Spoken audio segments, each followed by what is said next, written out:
Halo, Assalamualaikum warahmatullahi wabarakatuh. Apa kabar semua murid-muridku? Semoga dalam keadaan sehat walafiat. Amin amin ya robbal alamin. Pada kesempatan kali ini kita akan masuk ke dalam materi terakhir, yaitu masa kekuasaan Kerajaan Belanda. Ini adalah materi terakhir di KD 3.1. Berarti secara nggak langsung saya mengingatkan bahwa sebentar lagi kalian akan mengumpulkan hasil rangkuman kalian dari awal video sampai akhir ini gitu. Pada kesempatan kali ini materinya yaitu tentang baliknya lagi kekuasaan Belanda ke Indonesia. Ini pernah saya singgung di pembahasan sebelumnya, yang mana pada saat itu Prancis sudah kalah dalam peperangan yang menandakan bahwa Belanda bebas dari Prancis. Dan Belanda ingin menarik kembali wilayah-wilayah yang sudah jatuh ke tangan Inggris gitu.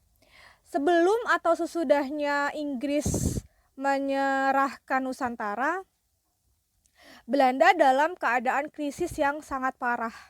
Hal ini disebabkan oleh dua hal. Yang pertama, uangnya sudah habis ketika melawan Prancis pada saat itu. Dan yang kedua, uangnya dipakai untuk membayar utang-utang VOC yang amat banyak. Itu juga pun belum lunas.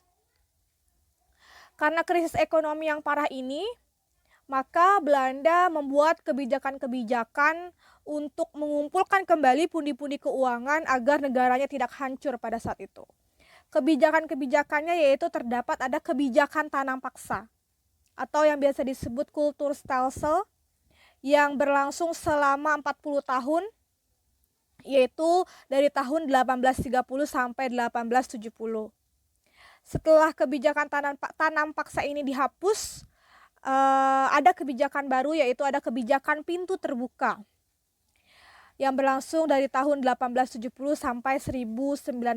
Berarti kurang lebih 30 tahun kebijakan pintu terbuka ini berlaku di Indonesia.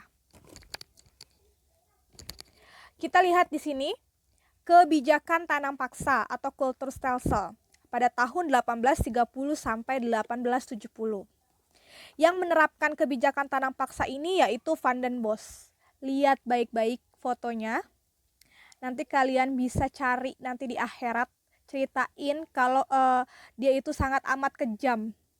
Kita lihat nanti kebijakan-kebijakan tanam paksanya apa aja yang ngebuat nenek moyang kita amat menderita. Tanam paksa ini jelas ya, memaksa rakyat Indonesia untuk membudidaya atau menanam komoditi-komoditi yang sangat dicari di pasar internasional. Terutama di sini ada rempah-rempah. Kalau mau saya tunjuk nih ya, ini ada rempah-rempah, ada kopi.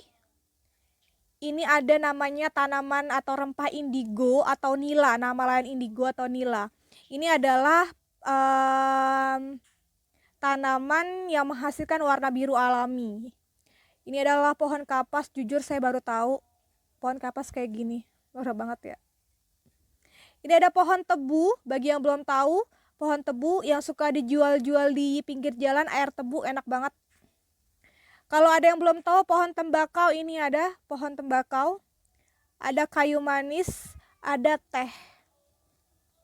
Selain rempah-rempah, hal ini yang banyak dicari di pasar internasional, khususnya di Eropa. Kalau banyak dicari, berarti banyak yang mau beli gitu intinya. Kalau banyak yang mau beli, harus ditanam agar menghasilkan. Ketika menghasilkan, dijual di pasar Eropa dan menghasilkan uang pula. Gitu ya. Ini dari tanam paksa. Kebijakan tanam paksa Kulturstelsel. Oke, kita lihat bagaimana parahnya tanam paksa. Dan kita lihat kenapa saya bilang hafal baik-baik mukanya. Untuk kita tuntut di akhirat nanti yang sudah membuat nenek moyang kita menderita. Merdeka. Kebijakan-kebijakan dasar tanam paksa. Di sini, pertama, mewajibkan setiap desa menyisihkan tanahnya 20%. Hasilnya diserahkan kepada Belanda. Dan tentunya dengan harga yang sudah ditetapkan juga oleh Belanda. Tanah yang ditanam, tanaman bebas dari pajak. Ingat baik-baik nanti. Kita lihat bagaimana penyelewengan kebijakan ini. Ini teorinya baik, lumayan lah ya, maksud saya tanah di setiap desa hanya 20% digunakannya. Nanti kenyataannya pada prakteknya ini sangat tidak sesuai dengan kebijakan ini. Yang kedua, rakyat yang nggak punya tanah bekerja selama 66 hari dari setahun. Ini juga akan menyeleweng dari kebijakan ini. Yang ketiga, waktu mengerjakan tanaman pada tanah pertanian tanam paksa yaitu kurang dari 3 bulan. Jadi harus cepat nanamnya, yang menghasilkan harus cepat. Tentunya kalau kita pakai logis gitu ya, nggak mungkin juga kan tanaman cengkeh itu dalam kurun waktu kurang dari 3 bulan, tidak. Tentunya tanaman-tanaman yang tidak harus tumbuh tinggi atau lama juga. Kayak misalkan mungkin tembakau bisa ya kurang dari 3 bulan. Atau tadi mungkin teh bisa kurang dari 3 bulan. Gak mungkin kayak pohon cengkeh kurang dari 3 bulan harus bisa dipanen, tidak mungkin. Gitu. Yang keempat, kerusakan atau kerugian akibat gagal panen biasanya ini kayak kena bencana gitu kan, yang bukan kesalahan petani ya, akan ditanggung oleh pemerintah kolonial. Terakhir, pengawasan dan penggarapan tanah pertanian dan penyerahan hasil tanaman dilakukan oleh kepala desa. Oke, ini kebijakan dasarnya. Ingat baik-baik ini. Sekarang kita lihat pada prakteknya bagaimana tanam paksa ini membuat masyarakat Nusantara pada saat itu atau nenek moyang kita pada saat itu sangat amat menderita. Ya, bisa kita lihat di sini bagaimana penyelewengan dari kebijakan dasar tanam paksa. Ini saya tulis sedikit ya, sisanya saya jelasin. Pertama, yang tadi tanah di desa hanya disisihkan 20%. Di sini ternyata pada prakteknya seluruh tanah di desa digunakan untuk menanam tanaman yang sudah ditetapkan oleh pemerintah kolonial. Jadi warga desa tidak memiliki pekarangan sendiri untuk menanam tanaman untuk dia makan gitu ya. Misalkan dia memiliki pekarangan untuk nanam padi, dia nggak punya karena seluruh tanaman digunakan untuk tanaman yang sudah ditentukan oleh pemerintah kolonial. Yang di sini tanah yang ditanam bebas dari pajak tidak. Pada kenyataannya kena pajak dan seluruh hasil panennya diserahkan kepada pemerintah kolonial, tidak disisihkan untuk rakyat Indonesia, entah itu untuk makan atau dijual lagi agar memperoleh uang, tidak sama sekali. Ya, selanjutnya yaitu rakyat yang tidak punya tanah kan diharuskan untuk bekerja selama 66 hari dari setahun. Tapi pada kenyataannya rakyat itu dipaksa bekerja 1 tahun penuh. Terlebih lagi untuk beberapa tanaman ada yang lokasinya jauh dari lingkungan rumah mereka, yang memaksa rakyat ini berjalan berkilo-kilometer untuk sampai ke lokasi penanaman. Jadi secara nggak langsung rakyat ini dipaksa untuk menginap di lokasi penanaman yang jauh dari rumah.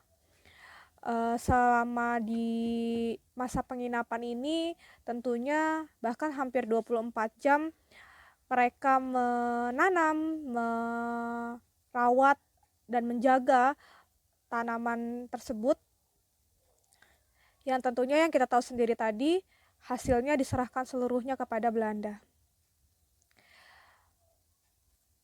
Lalu di sini ada beda lagi kalau untuk tanaman tebu ya. Kalau tanaman tebu itu diperintahkan oleh pemerintah kolonial kepada rakyat di pekarangan atau ladang milik rakyat sendiri. Jadi nggak mau rugi. Dia di ladang milik rakyat pun dipaksa untuk ditanam juga. Maksudnya gini, untuk tanaman tebu ini pemerintah kolonial memaksa rakyat di ladang milik rakyat atau pekarangan milik rakyat untuk ditanami tebu. Jadi rakyat yang tidak ikut menanam di lokasi yang jauh ini menanam tebu di lingkungan rumahnya sendiri. Di mana untuk informasi kalian, untuk tanaman tebu ini memakan banyak air, mengharuskan air yang banyak lah bahasa kata untuk di tanaman tebu ini, sehingga rakyat tidak bisa menanam padi gitu. Karena airnya kan padi juga butuh air banyak ya. Padi juga butuh air banyak. Jadi airnya digunakan sebagian besar untuk tebu dan padinya pun hasilnya tidak dapat berjalan dengan baik gitu. Ditambah nggak ada lahan juga sih sebenarnya untuk menanam padi.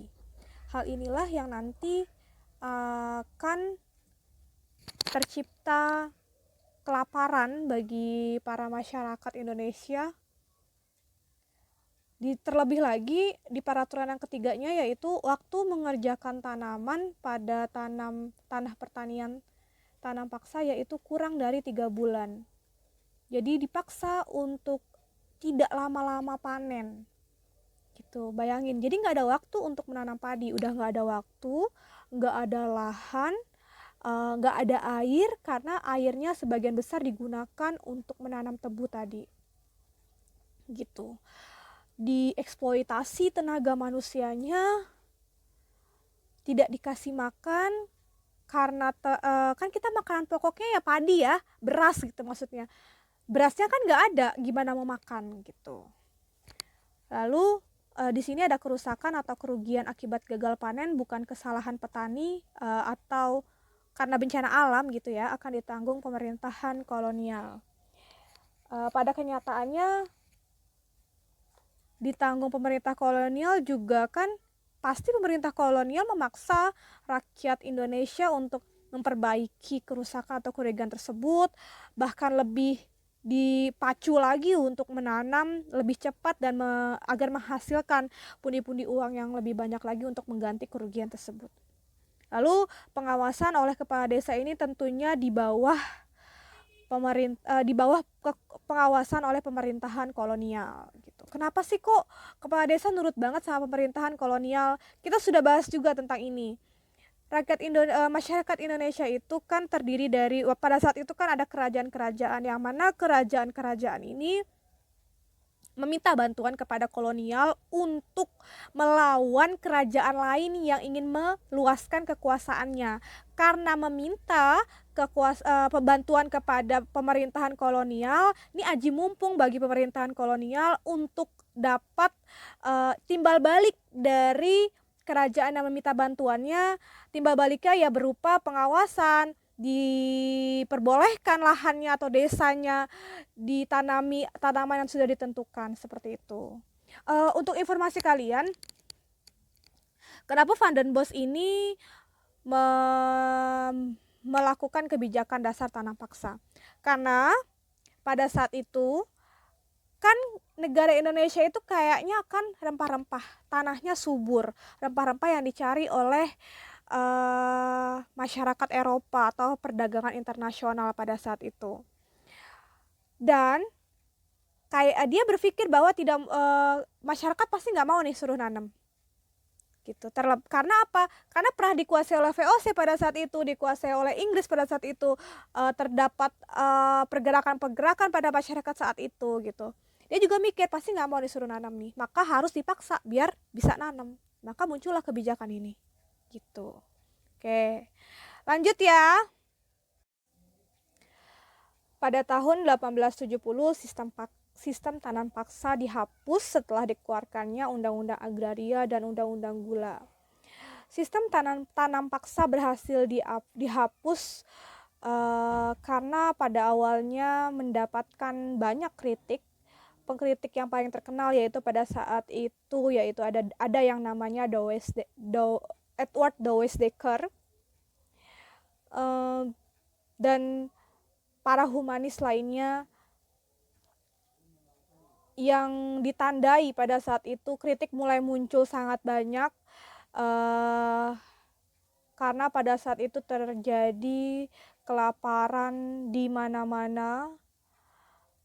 Yang sudah saya ceritakan tadi, kenapa bisa terjadi kelaparan. Kalau mau kita lihat tadi, pertama, nggak ada waktu untuk menanam.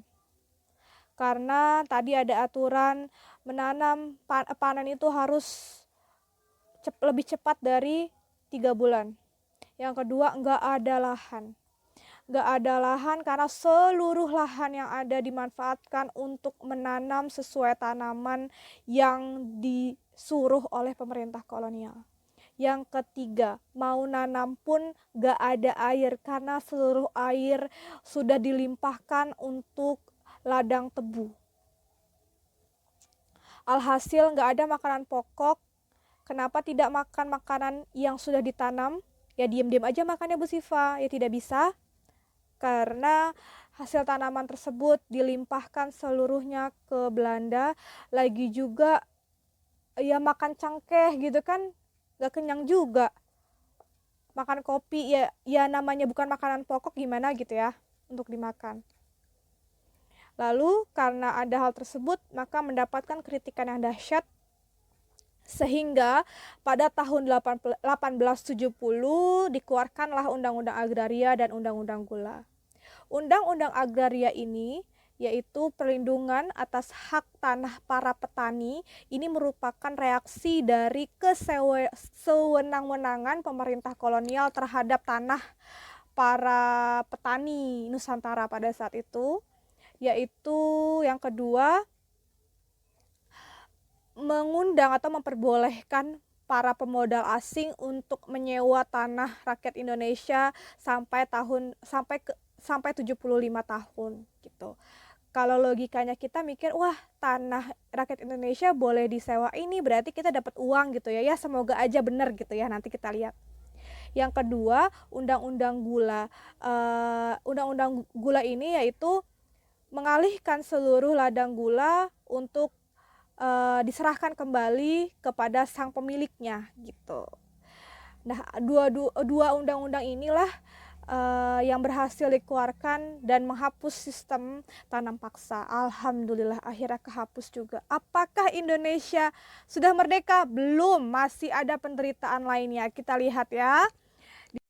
Setelah tanam paksa dihapuskan pada tahun 1870, maka muncullah kebijakan baru, yaitu ada yang namanya kebijakan pintu terbuka.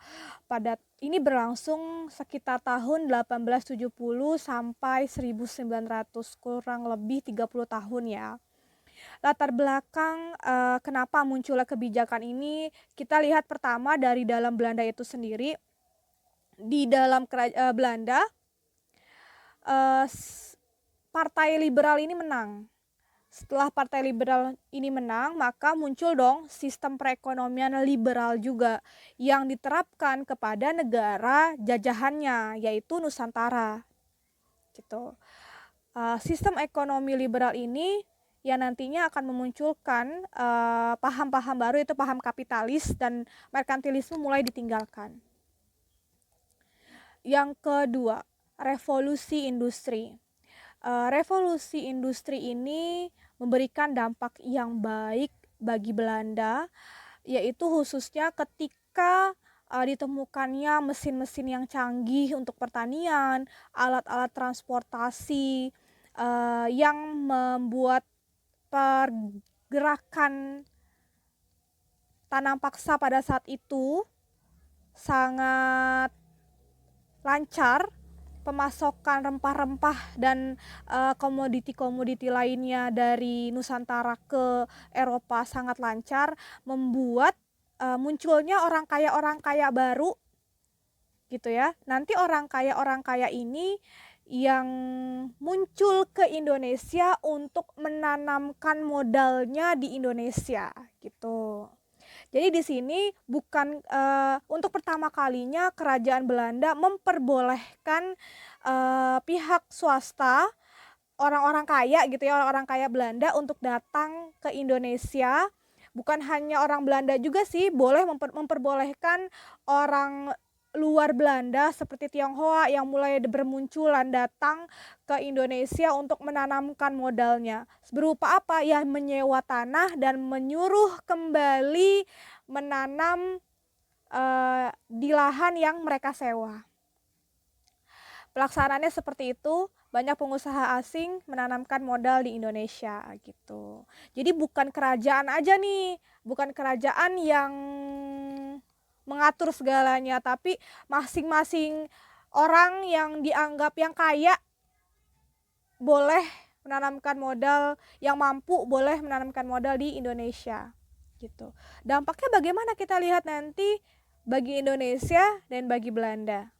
Apakah ini menjadi solusi yang baik untuk perekonomian Indonesia ataukah malah makin buruk? Kita lihat nanti ya. Dan bagaimana dengan Belanda?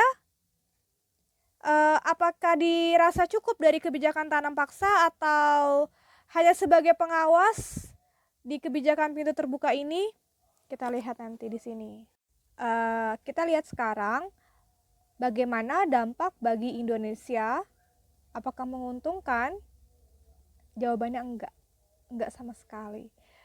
Iya, selanjutnya di sini ada yang namanya eksploitasi manusia dan eksploitasi agraria.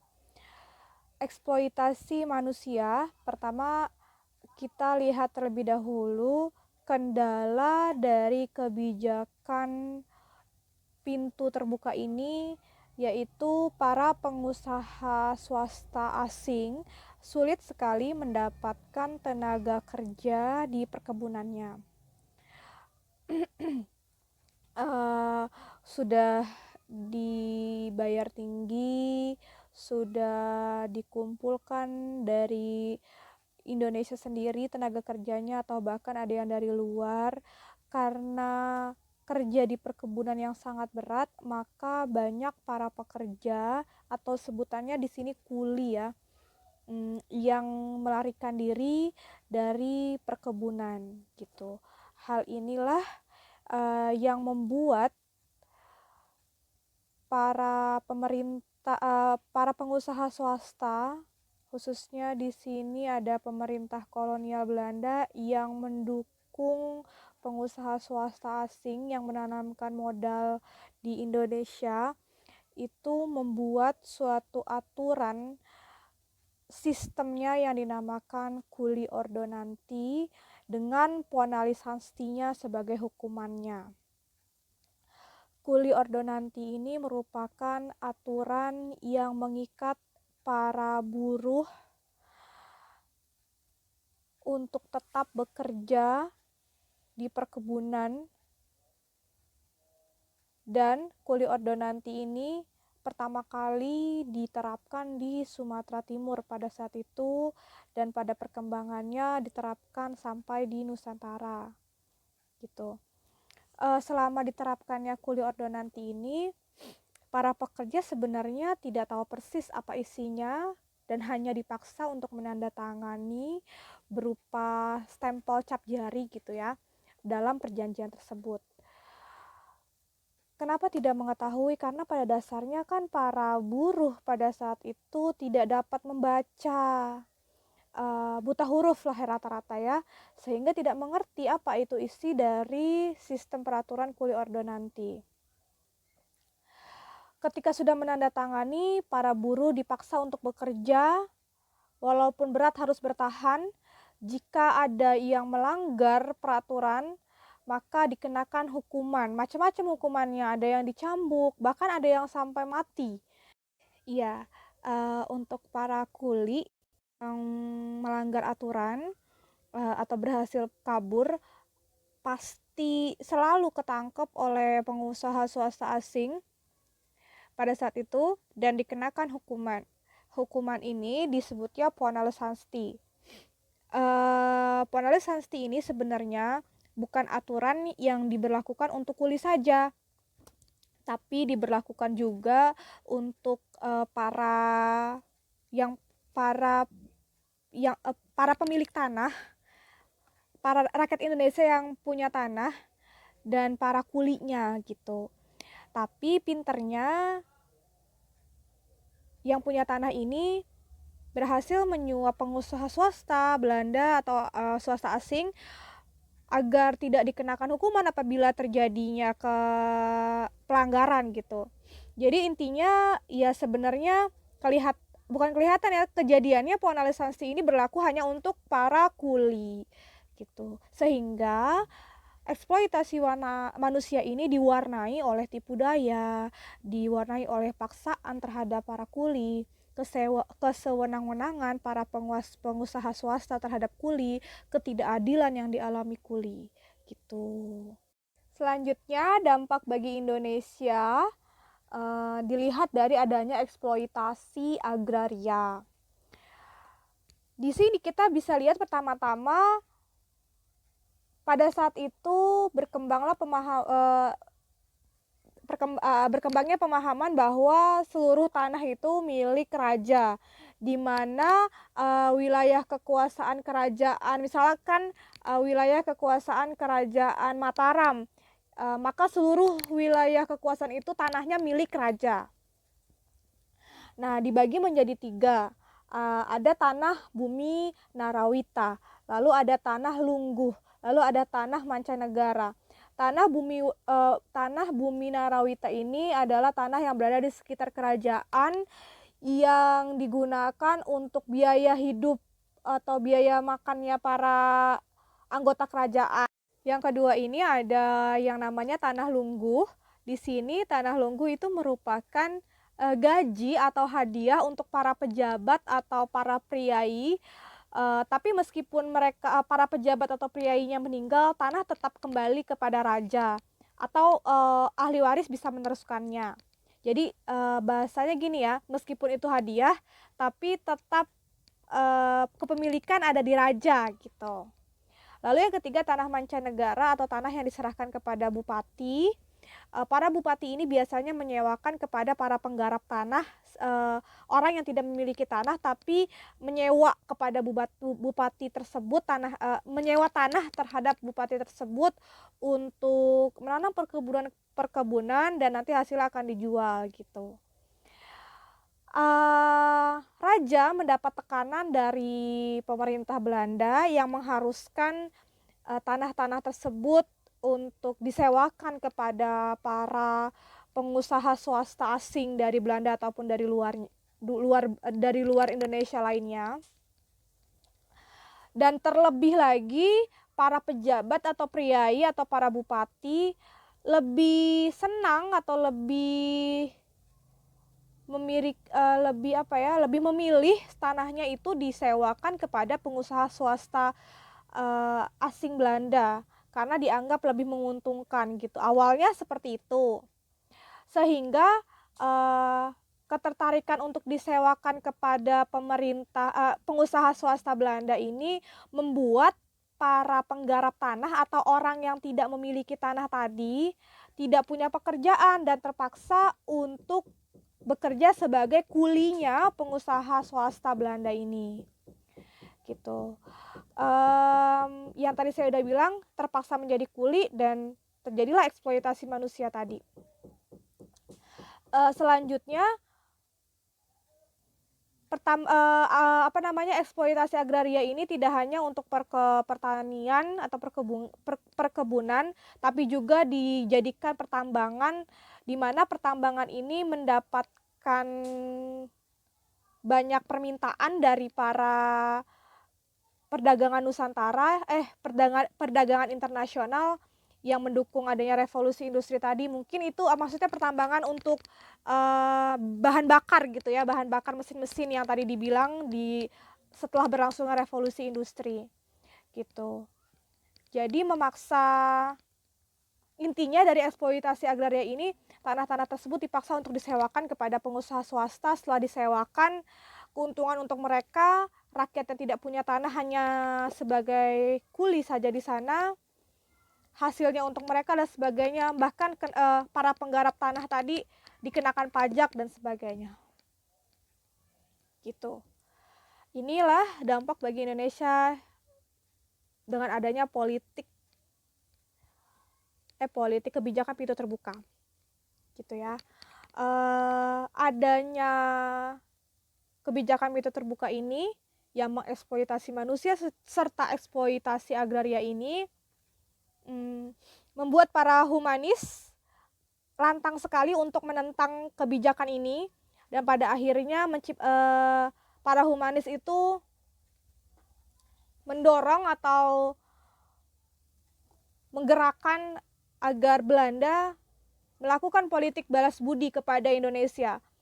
Karena berpikirnya gini, hampir sebagian besar, bahkan yang saya sudah bilang tadi, 72% di tanam paksa aja berhasil membuat keuntungan balik bagi Belanda untuk tadinya runtuh kan, Belanda hampir runtuh, tapi 72% keuntungan kembali ke Belanda. Setelah itu berlaku lagi kebijakan pintu terbuka ini yang sangat menguntungkan bagi pengusaha swasta Belanda atau per individunya ya, bukan kerajaan, per individunya. Menguntungkan mereka, menguntungkan per individu orang Belanda dan warga asing di luar Indonesia. Sudah seharusnya, kata para humanis, pihak Belanda melakukan politik balas budi atau yang disebut politik etis kepada Indonesia. Apa isinya? Ada irigasi atau pengairan, ada migrasi atau perpindahan penduduk ke tempat yang masih jarang penduduknya, lalu adanya edukasi, memperbolehkan masyarakat Indonesia untuk sekolah di luar negeri atau mendapatkan pendidikan lah, intinya seperti itu. Nah, itulah kembalinya Belanda di Indonesia yang makin parah dari VOC, makin parah dari Inggris. Semoga tetap merdeka Indonesia ini.